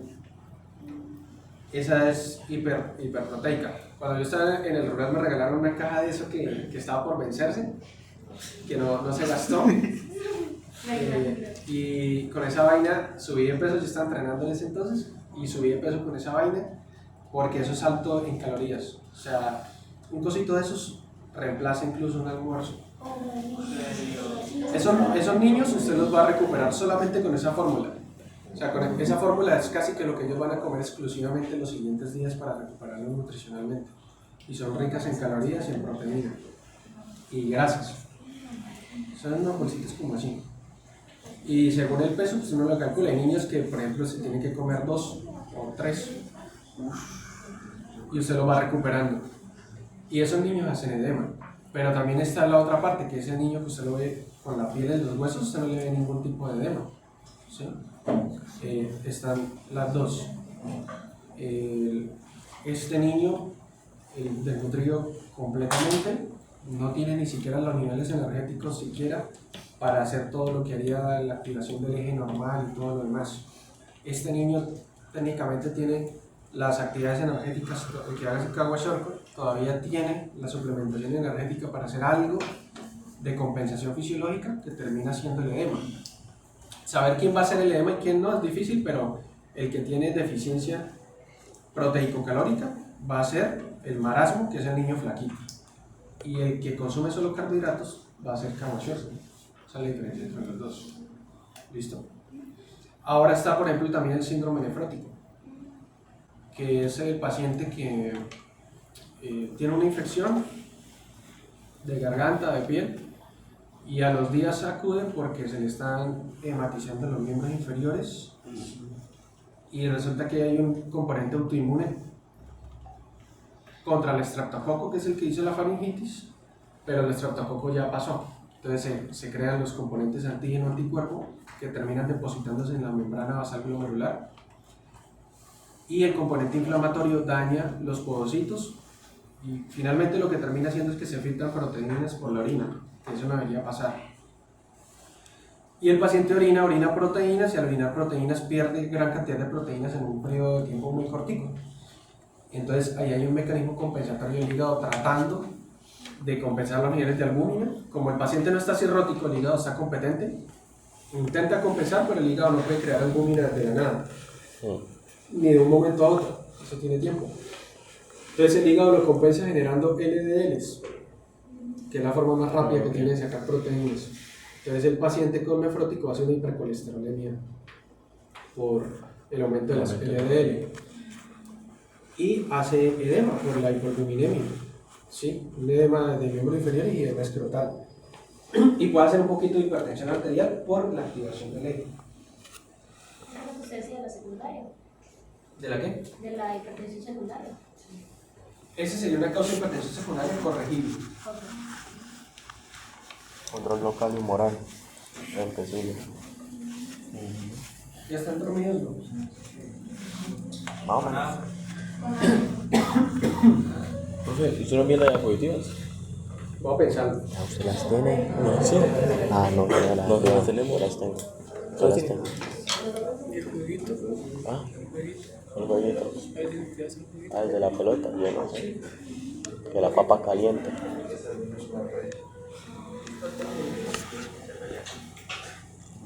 No, ya no le responde nadie. Ya no le responde nadie. Es que Está dormido. ¿Está qué duerme usted? ese tema no lo hizo. ¿Eso se lo llega? Eso es del último capítulo, el 17. El 17 y el 16. Aunque ese tío no lo leo. Yo leí hasta la mitad. Vamos con ese. Ya casi, si se dieron cuenta, ya casi terminamos circulación, ¿verdad? Sí. Preocupante. Sí, bastante.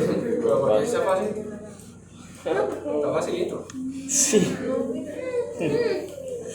Y su pato va a ser bonito en eso. Control local y moral del flujo. Esas son las funciones de la circulación que ya las hemos comentado. No, esta. Ya la otra semana. ¿Qué? Bueno, yo creo que esta. ¿Qué? Riñón. Esta es una. Sí, claro. Ay, entonces, ¿qué? El segundo corte solo circulación. ¿Y terminamos mañana circulación? Sí, claro. No, porque no alcanzamos a ver el resto. No, El ya otro grupo que apenas está empezando electro. No está difícil. Yo estoy empezando el electro. Yo estoy haciendo el electro. El otro grupo. el otro grupo apenas está empezando el electro. Ah, no, ellos suerte. Ustedes tienen que tener más nivel. Sí, sí. Y a esos- y a esos- Nosotros explicamos a. Yo le expliqué a otra compañera Sí, de. nosotros estamos explicando A los del Quintero. A los de Quintero. Mi grupo siempre tiene que ser mejor. Sí. Ya no presiones más, ya. No. El grupo del profe Quintero ni por el carajo tiene que ser mejor que el mío. Entonces,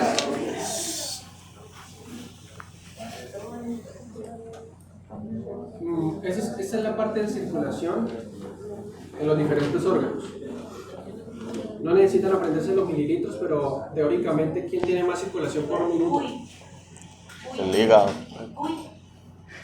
Sin aprenderse los valores. El hígado.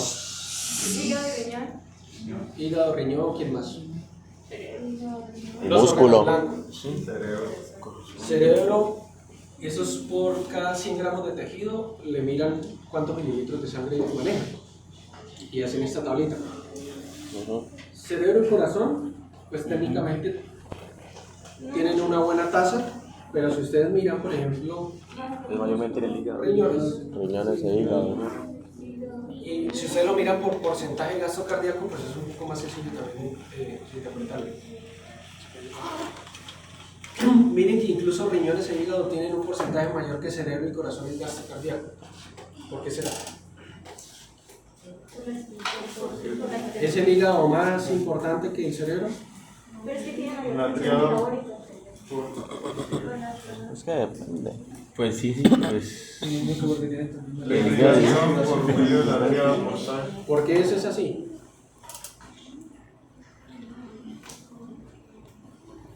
Sí, por allá dijeron, por medio de la tría portal tiene mayor circulación, pero fíjense que acá están hablando de gasto cardíaco y la circulación portal, hablando de vena porta ya es drenaje. Sí. Entonces, hablando de gasto cardíaco, ¿por qué creen que tiene más gasto cardíaco, por ejemplo, este y este que acá? Por la función que cumple. ¿Cuál? El riñón de filtración y el hígado de metabolismo. Entonces, este gasto cardíaco no es para nutrir, técnicamente. Acá sí. Sí, para el cerebro. Acá es netamente este gasto cardíaco es prácticamente nutrición. para nutrir.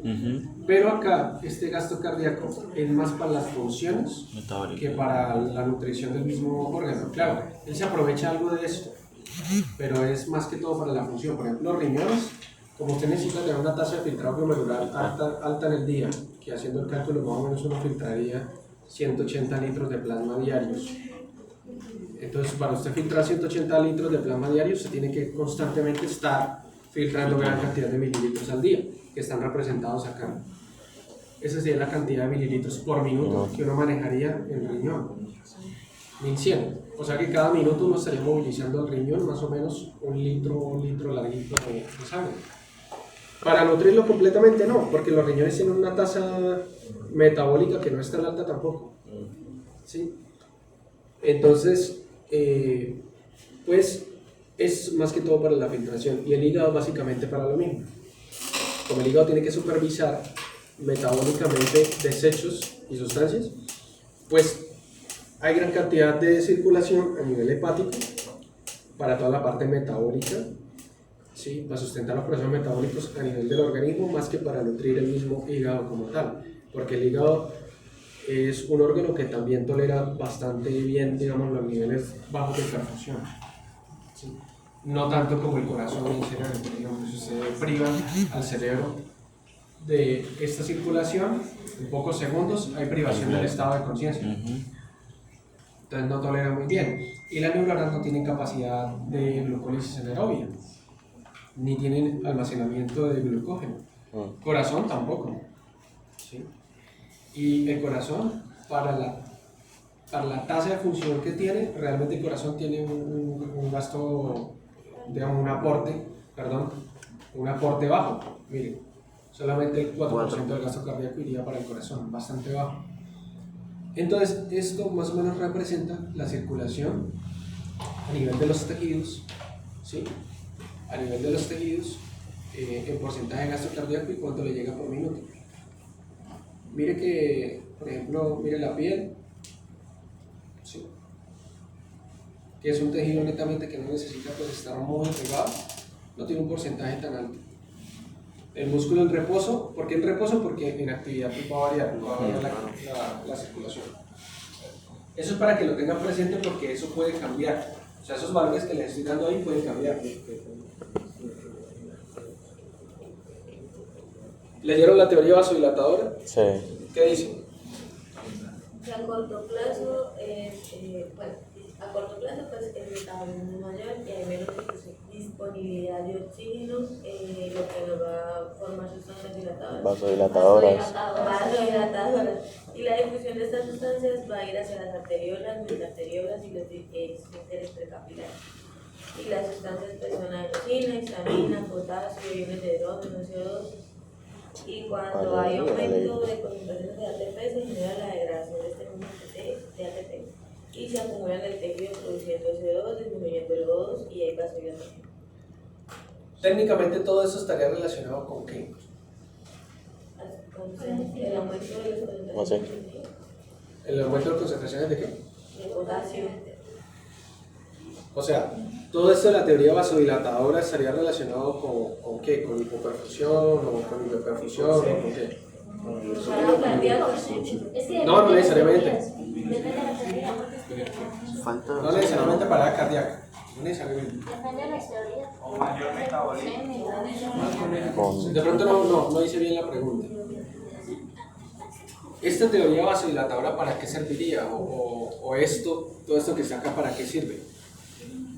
En el tejido, o para qué se da, o en qué condiciones se da, o en qué condiciones funciona, o en qué condiciones se presenta. Cuando hay hipoxia. Para optimizar. Cuando hay una hipoxemia, cuando hay técnicamente una baja perfusión, Cuando hay bajas en la contracción de oxígeno. cuando hay disminución de la concentración de oxígeno en un tejido, no necesariamente tiene que ser en todo el cuerpo, un tejido. Un ejemplo, por ejemplo, sería un torniquete en la pierna. ¿Sí? La obstrucción parcial de la circulación de un tejido. ¿Qué pasa con el tejido que está hipoperfundido? Se dilata. Los vasos. No, o sea, los cambios que hay antes de eso. ¿Qué pasa con un tejido que está hipoperfundido?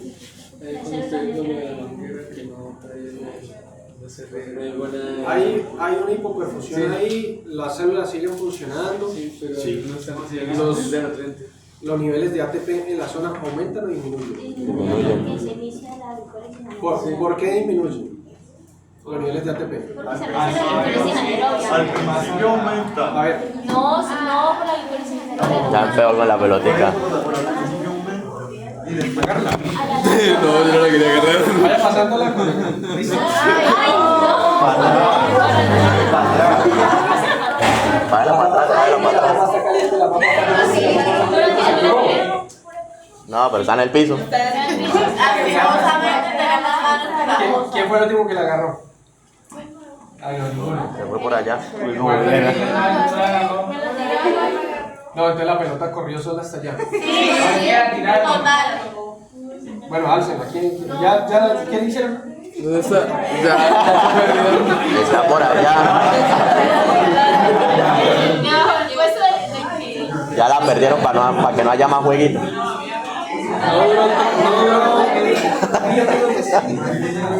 Bueno, De nuevo. Vale, ahí está. Usted la tira y el que la coja más bien. la papa está caliente, la papa está caliente, la papa está caliente. Pero es que la tiran. La tiran, la va pasando. La va pasando. ¿Ya? Bueno, doctor, usted. ¿Qué? Vamos por paso. Está hipoperfundido. ¿Por qué se disminuyen los niveles de ATP? Razones, así, razones. ¿Por qué se disminuye el ATP en este tejido que está hipoperfundido? Yo hice un torniquete con la Porque no, Silencio, déjenlo. la circulación no está nivelada en el sitio, los niveles de oxígeno disminuyen. ¿El oxígeno qué haría ahí? O sea, ¿para qué necesitaría yo oxígeno en el ATP? ¿Para qué? O sea, ¿por qué si los niveles de oxígeno disminuyen, disminuye el ATP? La bulimia, a ver cómo le explico. Es por la fosforilación oxidativa. Hay una causa directa. Ay, si todos saben y le pasan la pelota y no. La fosforilación oxidativa. La cadena de electrones. Ajá.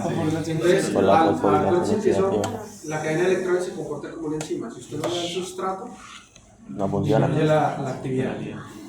Entonces, en hipoxemia, la cadena oxidativa de electrones empieza a funcionar menos porque es que el oxígeno tiene que hacer tantos electrones. Como ella se va quedando con los electrones, silencio, se va estancando, lo produce finalmente el ATP. Entonces, los niveles de ATP empiezan a caer. Y va aumentando.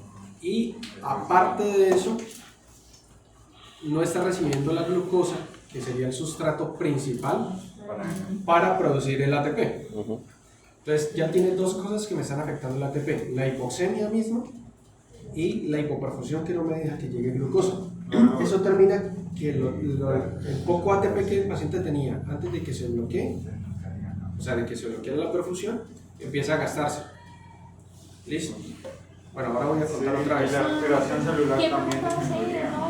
Sí, listo, a ver. Ahí esa pregunta estaba mal. Sin tirarlo. No, La papa está caliente, la papa está caliente, la papa está caliente, la papa está caliente, la papa está caliente, la papa se quemó.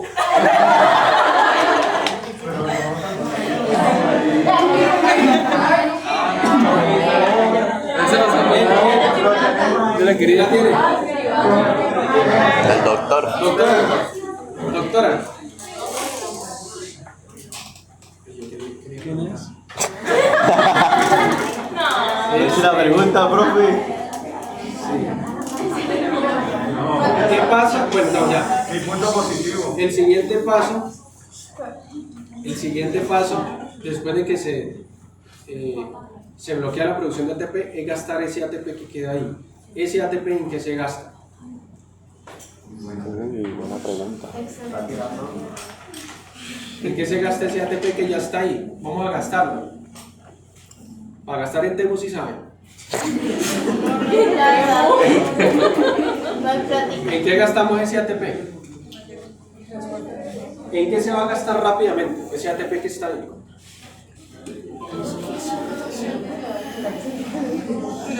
Silencio, no vean discusión. ¿Producción de qué? Sí, ¿cómo no vas a saber? Ya lo vimos. Ya lo vimos. Es algo que está permanentemente funcionando siempre 24/7. Bomba sodio y potasio. Entonces, la bomba sodio y potasio gasta rapidito esas reservas energéticas de ATP. Rapidito, porque es que está siempre funcionando. La bomba sodio y potasio, no hay manera, incluso en condiciones de hipoxemia, de decirle frene un poquito. ¿Sí? Se va a frenar. Se va a frenar sin el ATP y en condiciones de cambios del pH, ella modifica su actividad.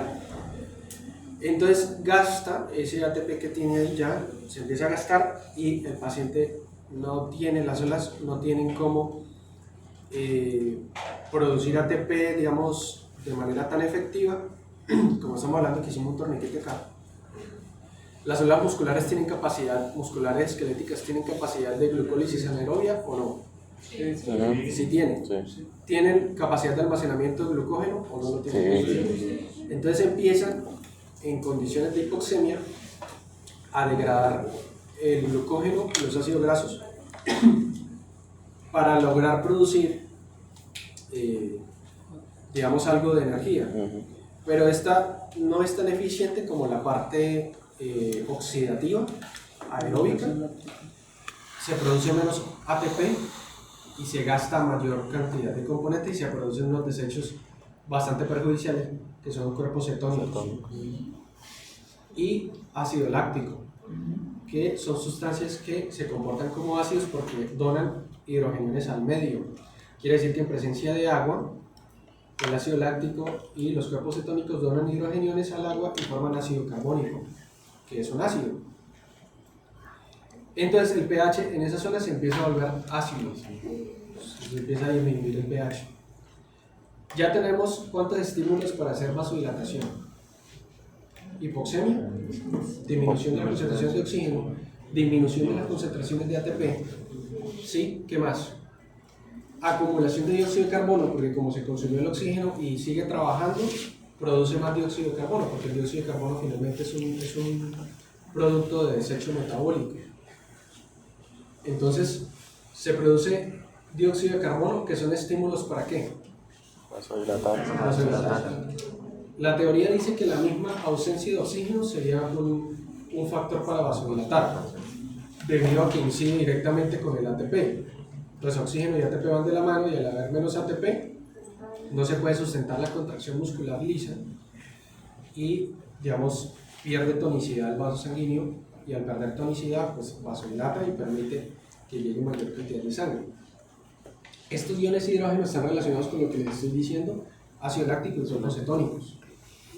Entonces, todo va de la mano de lo mismo.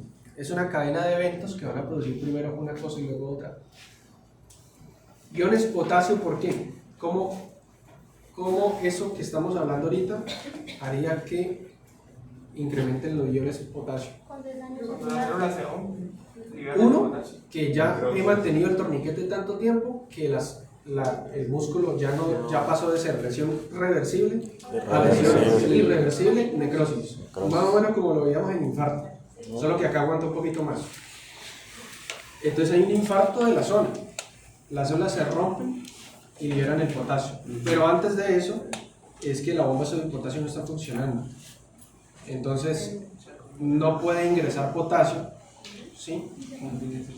No puede ingresar potasio no puede sacar sodio, se invierte, tiende a acumularse sodio en el interior y tiende a acumularse potasio en el exterior. Y el aumento de las concentraciones de potasio técnicamente nos dice que ese tejido está mal perfundido, y el potasio por sí solo puede ser un estimulante que todavía no se conoce cómo funciona, pero se sabe que puede ser un estimulante para la vasodilatación.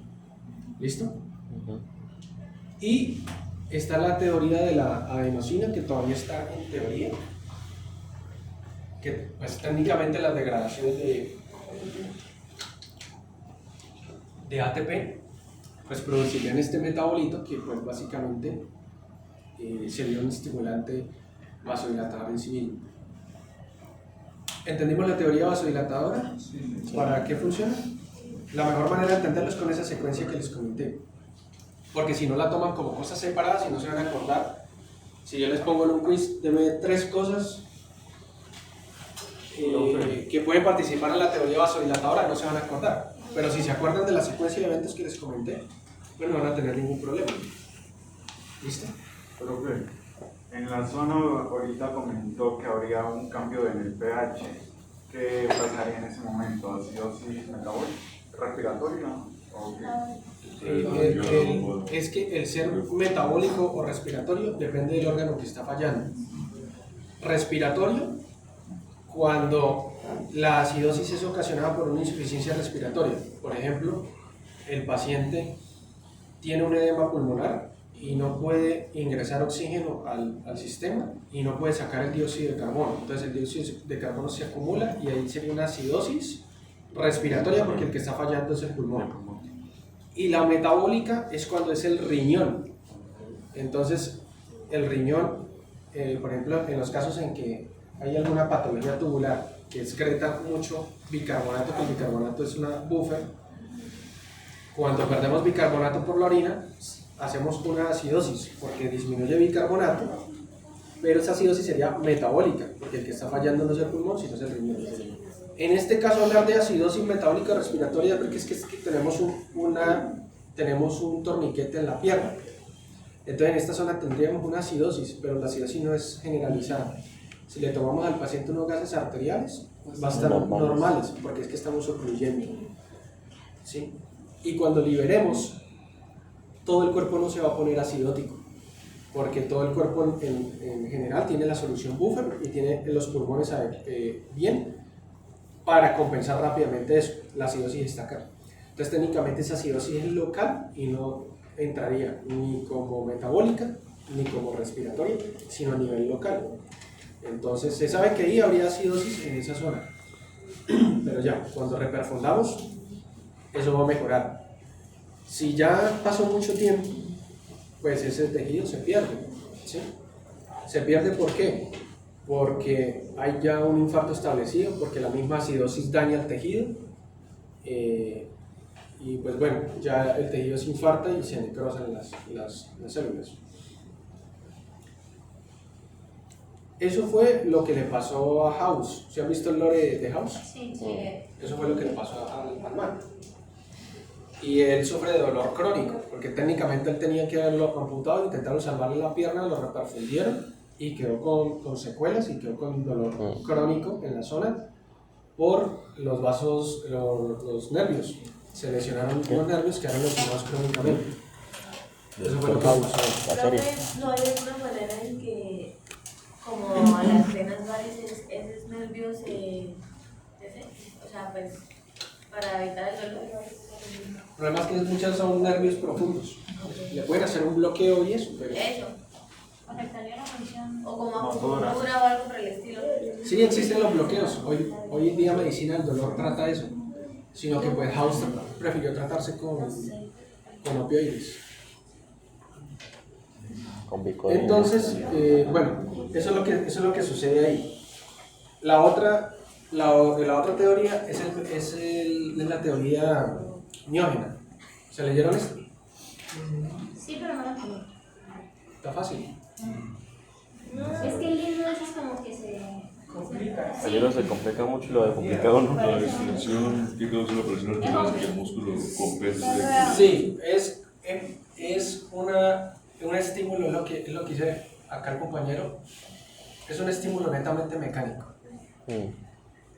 que técnicamente es teoría. Y dice es que esta y la anterior van de la mano, no están completamente separadas. Las células del músculo liso tienen mecanorreceptores que reaccionan al estímulo mecánico. Entonces, si ellas detectan que hay un estímulo mecánico fuerte, como una hiperperfusión o una presión arterial elevada en una parte del tejido, y ellas detectan que ese tejido no necesita ese nivel de perfusión, el estiramiento súbito que ocasiona la presión arterial en esa zona provoca una vasoconstricción refleja, y esa vasoconstricción refleja protege al tejido de estar hiperperfundido. ¿Cuál sería el problema de un tejido que esté hiperperfundido? Se desatura. También puede ser lícito hacerlo. ¿Por qué? Porque le entra demasiado líquido, puede superar la capacidad. Pero no haría lisis celular, técnicamente no.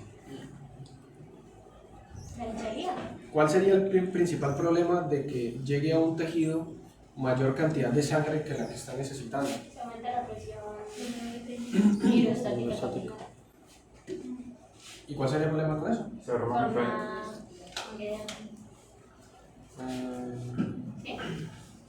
No necesariamente se tiene que romper. No necesariamente tiene que formar edema.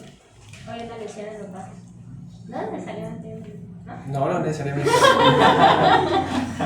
No necesariamente. Porque se supone que si yo le estoy diciendo, ¿qué pasa si deja pasar sangre en un tejido que está en reposo que no la necesita? Pero esa misma sangre pero se va a romper acá, y cuando el tejido sí la necesita llega la misma cantidad de sangre con la misma presión, y ahí sí no se va a romper. No, es más gas, ¿no? Sería Radicales libres. ¿Qué? Radicales libres. Mayor cantidad de oxígeno en un tejido que no lo necesita. Ah, ok. ¿Sí? Mayor cantidad de oxígeno en un tejido que no lo necesita. Entonces, eso es lo principal. En altas concentraciones, el oxígeno es dañino. Entonces, estrés oxidativo, radicales libres, lesión. ¿Sí? No necesariamente está ligado a que va a romper el vaso, porque le estoy diciendo en un tejido que no lo necesita. O sea, le estoy diciendo, la misma cantidad de sangre puede llegar en el tejido cuando esté en actividad, y la misma le va a llegar ahora cuando está en reposo. Cuando está en actividad sí lo necesita, está consumiendo oxígeno y lo va a consumir, pero mientras está en reposo no lo va a hacer, van a quedar mayor cantidad de radicales oxígeno libres, y se pueden formar, por ejemplo, iones superóxido y etcétera, que son radicales libres muy nocivos. Pero es que el mismo oxígeno en altas cantidades tiende a ser vasoconstrictor. Entonces, técnicamente, acá habrían varias teorías. Si llega un flujo sanguíneo, una presión alta, por mecanismo miógeno tiende a cerrarse. Y de igual manera, esas concentraciones altas de oxígeno en el tejido, concentraciones altas de ATP, etcétera, hacen que el músculo incremente el tono y cerraría. ¿Para qué? Para que no lleguen con una presión arterial tan elevada y que no llegue con una presión de oxígeno en sangre tan elevada. Básicamente eso es lo que dice el mecanismo miógeno. Y si él detecta que los mecanorreceptores no se están distendiendo porque la presión arterial no está tan elevada, se relaja un poquito y tiende a hacer vasodilatación para que llegue la perfusión de ese tejido. Eso es básicamente lo que dice el mecanismo miógeno. ¿Listo? ¿Queda duda de eso o no? No. Bueno, creo que ya no está. Profe, Esperen que no se vaya. Señor. ¿por qué se dice que el oxígeno es... Oye, Nico, está que se... La cuestión es que dando un break de 10 minutos, vamos y volvemos. No, aquí break. No. Pero qué hambre, mi hermano, Yo estoy de vacaciones justo ahora. Me levanto a las 5 para darles clase. Vengo sin desayunar y estoy más relajado que ustedes. Entonces,